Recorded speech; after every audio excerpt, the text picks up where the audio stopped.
লালবাজারের তলবের মুখে ইঙ্গিতপূর্ণ পোস্ট সুখেন্দু শেখরের। আমি ভয় করব না, রবীন্দ্রসঙ্গীত পোস্ট তৃণমূল সাংসদদের। মোহনবাগান ইস্টবেঙ্গল সমর্থকদের প্রতিবাদকে সমর্থন জানিয়েও পোস্ট। আজকে লালবাজারে হাজিরা দেবেন সুখেন্দু শেখর রায়। রবিবার একদিনে 2টি নোটিশ পাঠানো হয় লালবাজারের তরফে।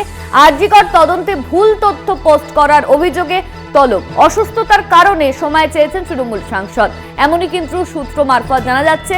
আজ আরো একবার ডেকে পাঠানো হয়েছে লালবাজারে তাকে। একদিনে 2বার নোটিশ দেওয়া হয়েছে সুখেন্দু শেখর রায়কে শারীরিক অসুস্থতার কথা জানিয়ে। এর আগে তিনি যাননি, আর আবারও কিন্তু তাকে তলব করা হলো।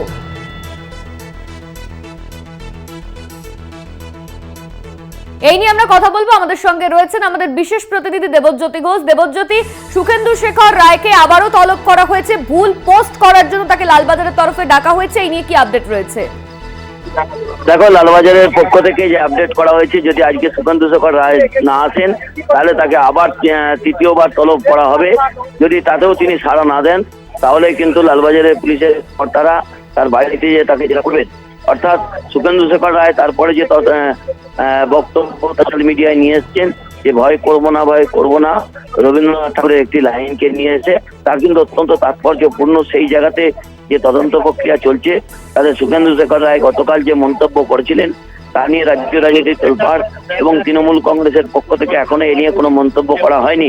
সেই জায়গাতেই কিন্তু আজকে অত্যন্ত গুরুত্বপূর্ণ যে সুখেন্দু শেখর রায় এই ডাকে সাড়া দেন কিনা, বা তার বাড়িতে পুলিশের কর্তারা তদন্তের জন্য যান কিনা। অনন্যা, ধন্যবাদ তোমায় দেবজ্যোতি। আমাদের সঙ্গে ছিলেন আমাদের বিশেষ প্রতিনিধি দেবজ্যোতি ঘোষ।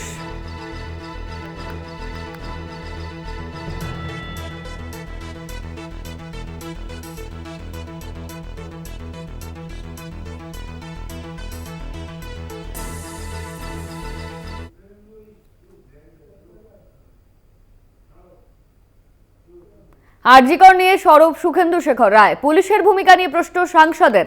পুলিশ কমিশনার ও আরজিকরের প্রাক্তন অধ্যক্ষকে হেফাজতে নিয়ে জিজ্ঞাসাবাদের দাবি। এক স্যান্ডেলে পোস্ট সুখেন্দু শেখরের। সূত্রের খবর, তৃণমূল সাংসদকে দ্বিতীয় নোটিশ লালবাজারের। প্রথম নোটিশের সময়সীমা পেরোতেই দ্বিতীয় নোটিশ দেওয়া হয়েছে।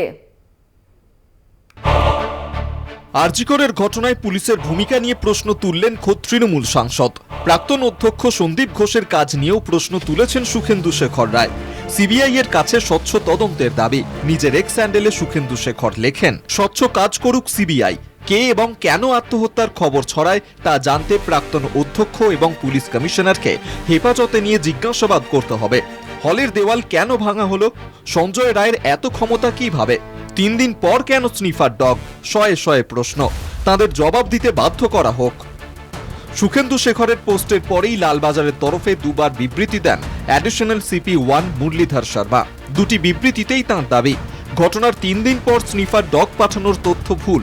9ই আগস্ট ও 12ই আগস্ট ঘটনাস্থলে স্নিফার ডগ পাঠানো হয়।